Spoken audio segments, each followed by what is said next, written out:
One image. One single image broke the internet on July 19, 2026. Not a war. Not a disaster. Not a death. A man standing on a football pitch, holding a silver medal, with tears running down his face. And within minutes, half the world fell apart with him. Grown men crying in bars in Buenos Aires. Families in Cairo sitting in silence. Kids in Jakarta posting tributes at 3 in the morning. People who had never watched a single football match in their lives suddenly felt something crack open inside their chest. Now ask yourself, why? He didn't die. He didn't lose everything. He went home with $28 million in his bank account and a private jet waiting on the runway. He lost a game. So why did the world treat it like a funeral? The answer has nothing to do with football. It has everything to do with how the human brain has been secretly wired, to be controlled. To be moved. To be manipulated, by a single carefully timed image. And today, we're going to break down exactly how it happened. Step by step. Second by second. Because what occurred on that pitch in New Jersey wasn't just an emotional moment. It was one of the most powerful examples of mass psychological manipulation in modern history. And nobody noticed. Let's start with the image. Lionel Messi. 39 years old. Standing alone near the halfway line while Spain celebrated around him. Head slightly down. Hands on hips. And tears, real, visible, unstoppable tears, streaming down his face. That's it. That's the whole thing. But here's what your brain did the moment you saw it, and you did this without knowing. Your mirror neurons fired. Mirror neurons are the part of your brain that don't distinguish between feeling something and watching someone else feel it. They were designed by evolution for survival, so you could read the emotions of people around you and react fast. Danger. Safety. Grief. Joy. When you saw Messi cry, your brain didn't process it as, a footballer is sad. It processed it as you being sad. The same neural pathways activated. The same chemical cocktail, cortisol, oxytocin, a drop in dopamine, flooded your system. You didn't choose to feel it. Your brain chose for you. But that's only layer 1. Because the timing of that image is what turned a personal moment into a global psychological event. The 2026 World Cup final ended in the 106th minute. That means by the time Messi's tears appeared on camera, the entire world had already been watching for over an hour and 45 minutes. They were primed. This is something psychologists call emotional depletion leading to vulnerability. The longer you keep a person in a state of sustained tension, hope, fear, excitement, uncertainty, the more emotionally raw they become. Their defenses are down. Their rational brain is exhausted.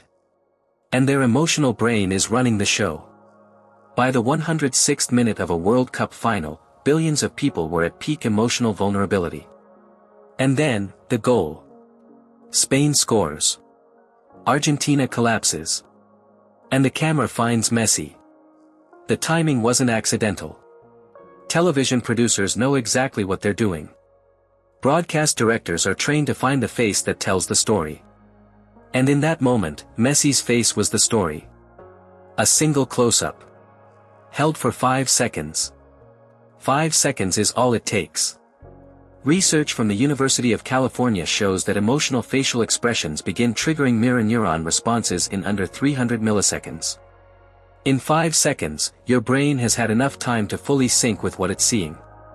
To become what it's watching. 5 seconds of Messi crying was enough to emotionally infect billions of people simultaneously. That is not a coincidence. That is engineering. But here's the question nobody asks. Why him? Because people cry at football all the time. Players lose every tournament. Grown men sob on pitches every year. And the world scrolls past. So what made Messi different? The answer is something called narrative investment. Over the last 2 decades, the global media machine, sports channels, social platforms, journalists, documentarians, spent years building a single story around Lionel Messi. And that story had one specific structure. The greatest of all time, who might never get what he deserves. Think about it. For 15 years, the dominant Messi narrative wasn't about his goals or his trophies. It was about what he lacked. The World Cup he hadn't won. The Argentina team that kept failing him. The weight he carried.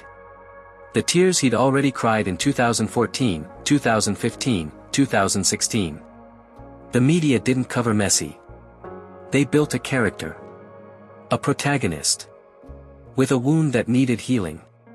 And when he finally won in 2022, the entire world exhaled. The story was complete. The hero got his ending. So what happens in 2026 when he comes back at 39, older, slower, one last chance, and loses? The story breaks.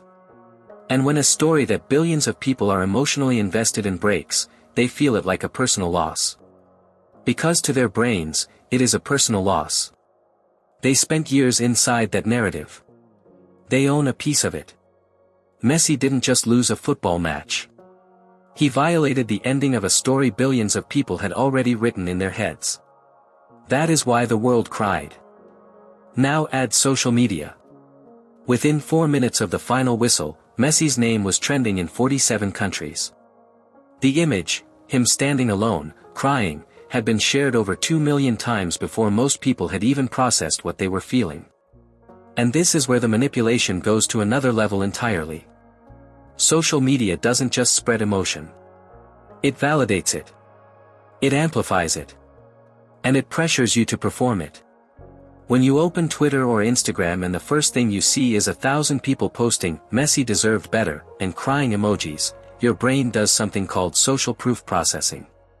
It looks at the emotional response of the group and uses it as a signal for how you should feel. If everyone around you is crying, you feel you should cry too.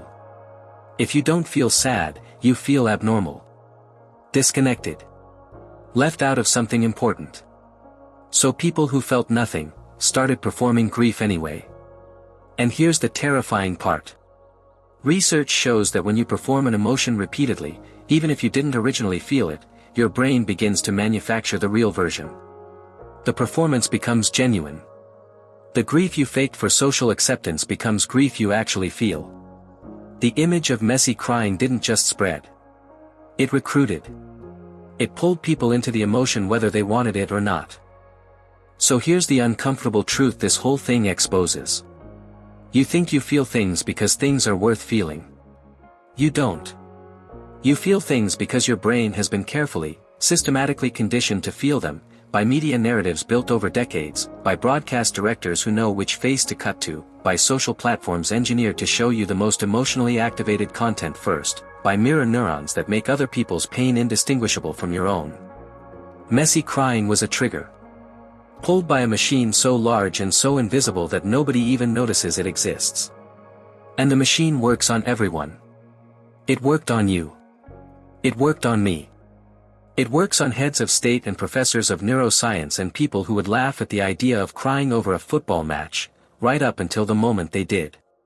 This is what mass emotional manipulation looks like in 2026. Not propaganda posters. Not speeches. Not manufactured crises. One image. One face. One perfectly timed close-up. And half the world breaks. The question isn't whether Messi deserved your tears. The question is, who decided you were going to give them? Because it wasn't you.